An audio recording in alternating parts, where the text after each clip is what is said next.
Hello friends, আজকে আমি বানাবো মাছের কালিয়া। তো দেখো, রেসিপিটা আমরা দেখে নেওয়া যাক। জাস্ট দারুণ হয়। তো চলো রেসিপিটা স্টার্ট করি। ফার্স্ট আমি মাছগুলোকে ধুয়ে নিয়েছি, ভালো করে ধুয়ে নুন হলুদ মাখিয়ে রেখে দিয়েছি। তার সাথে একটা পাবদা মাছ আছে আমার ছেলের জন্য। চলো রেসিপিটা দেখা যাক। তো ফার্স্টে আমি তেলটাকে বেশ ভালো করে গরম করে নেবো, দিয়ে এক একটা করে মাছ ছেড়ে দেবো।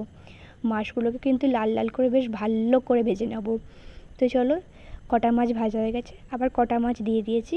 এবার এগুলোকে বেশ ভালো করে লাল লাল করে আমি ভেজে নিই। মাছগুলোকে ভাজা হয়ে গেছে। এবার আমি একটা মশলা তৈরি করব। এই মশলার মধ্যে দেব একটা গোটা পেঁয়াজ, একটা গোটা টমেটো, ধনে, একটা শুকনো লঙ্কা, দারচিনি, লবঙ্গ, এলাচ দিয়ে এইটাকে দিয়ে একটা স্মুথ পেস্ট তৈরি করে নেবো। এর পরের স্টেপে ওই মাছ ভাজার তেলের মধ্যেই একটা পেঁয়াজ কুচি করে দিয়ে দেবো। পেঁয়াজটাকে বেশ লাল লাল করে এবার আমি ভেজে নেব। তো পেঁয়াজটাকে বেশ লাল লাল করে দেখো ভেজে নিয়েছি। জাস্ট কালারটা যখন চেঞ্জ হয়ে গেছে দেখতেই পাচ্ছ। তো এবার আমি এর মধ্যে দেবো আদা বাটা। তো এখানে আমি 1 চামচ মতন আদা বাটা দিয়েছি। বেশ আদা বাটাটাকে মিশিয়ে নেব। মিশিয়ে নুন হলুদ আর লঙ্কা গুঁড়ো দিয়ে দেবো। দিয়ে দেওয়ার পর যে মশলাটা আমি বেটে রেখেছিলাম সেই মশলাটা এবার আমি দিয়ে দেবো। দিয়ে আর ভালো করে মশলাটাকে কষিয়ে নিতে হবে তেল ছাড়া পর্যন্ত। দেখতেই পাচ্ছ আমি মশলাটাকে বেশ নাড়িয়ে নাড়িয়ে কষিয়ে নিয়েছি এবং কড়া থেকে দেখো তেল ছেড়ে দিয়েছে। ভালো মতন কষানো দেখতে পাচ্ছ হয়ে গেছে। এর মধ্যে এবার আমি দেবো ধনেপাতা কুচি। তো দেখো আমি ধনেপাতা কুচিটাকে দিয়ে বেশ ভালো করে মিশিয়ে নিয়েছি। এবার মেশানো হয়ে গেছে, এবার ভালো মতন কষানো হয়েও গেছে। এর মধ্যে এবার আমি দেবো 1/2 কাপের মতন গরম জল, যাতে মাছের কালিয়া ঝোলটা ফুটে যায়।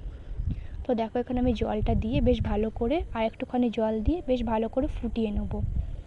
একটু বেশ ভালো করে ফুটে গেলে এরপর এবার আমি এক একটা করে এর মধ্যে মাছগুলোকে আমি ছেড়ে দেবো। তো দেখো এবার আমি মাছগুলোকে এর মধ্যে এক একটা করে আমি এবার ছেড়ে দিচ্ছি ভালো করে।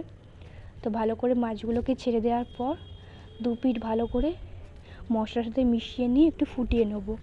এবার ভালো করে ফুটে গেলে একটু গা মাখা হয়ে গেলে এবার আমি একটা বাটিতে ঢেলে এটা সার্ভ করে দেবো। দেখতে পাচ্ছ আমাদের মাছের কালিয়া রেডি হয়ে গেছে। তোমরাও রেসিপিটা একবার ট্রাই করে দেখতে পারো, জাস্ট অসাধারণ হয়। তো চলো এখান থেকে আমি কড়া থেকে নাবিয়ে এবার গরম গরম সার্ভ করে দিই কাতলা মাছের কালিয়া। তো চলো, বাই।